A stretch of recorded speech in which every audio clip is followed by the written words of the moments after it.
Ready Player One by Ernest Cline. Now this book is set in the future, in 2044 it starts in, and basically in the past before then a interactive game as such was invented called the Oasis. Now this is a place where people put on their virtual reality headgear and gloves and bodysuits in order to go into a virtual reality world where they can meet people, gain experience points, gain money, etc, etc.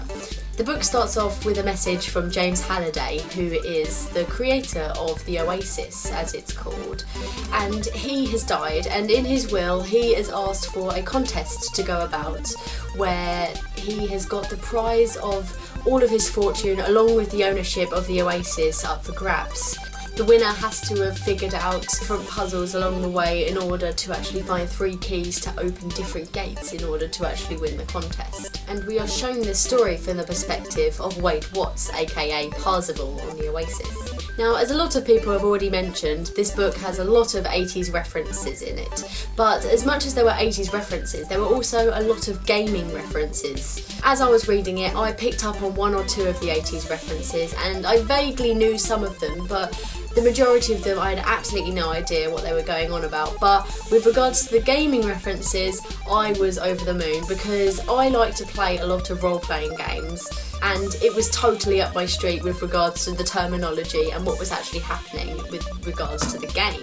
The plot was absolutely fantastic, and as you were going through the struggles of trying to find the different keys and the different gates that the keys opened, I felt as though the challenges were actually challenging for once. In other books I've read, when they've had clues, they've been really easy, or when they found out the answer, it has been something that is totally obvious to the character. And I think that, as is shown in the writing, through the fact that sometimes it's taken people 5 years to actually find certain things, I'm pretty sure that it actually took 5 years for somebody to find the first key in the first place, let alone the other keys. It was months in between them finding the other ones. And I thought that that was such a realistic representation, because Halliday wouldn't have actually made it an easy task to find these keys, and he would have wanted somebody to take over his fortune who was worthy of it and who was so dedicated to the cause that they could actually work it out by themselves. No, son, go away. Go away, son. I got a line down my face.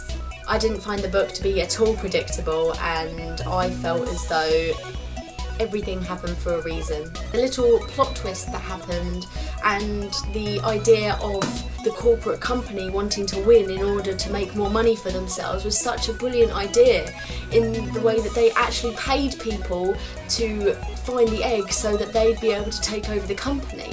They were classed as the bad guys in the book, but they aren't your typical mwahaha, I'm so evil kind of bad guys. They're the bad guys that are like real life. I felt as though this was a realistic representation of what the future would be like. This was backed up by the way that Cline described the real world outside of the Oasis, as due to the virtual reality world that everyone seems to live in now, the real world had been neglected, and everyone seemed to forget that there was actually a real world and that the Oasis wasn't actually their life. The Earth seemed to be a neglected place, the majority of people were in poverty, the climate change was awful, and people just weren't living good lives. And this is something that I can actually see happening in the future with the way that our technology is going. Our technology is ever growing. Every year something new comes out, something new and something better that changes our lives. And sooner or later we're going to have so much technology that we're not even going to need to leave our homes to do anything. Something new and exciting was happening every chapter, and this is one of those books that I did not want to put down.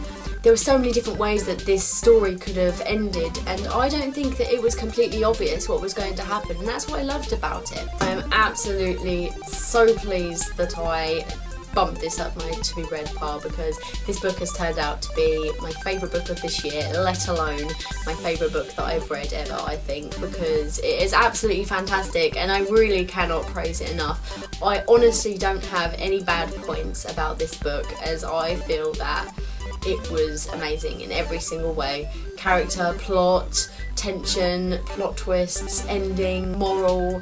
I would say that I have no words about it, but I've just done a review, so that's kind of not true. If you haven't read it, please go and read it.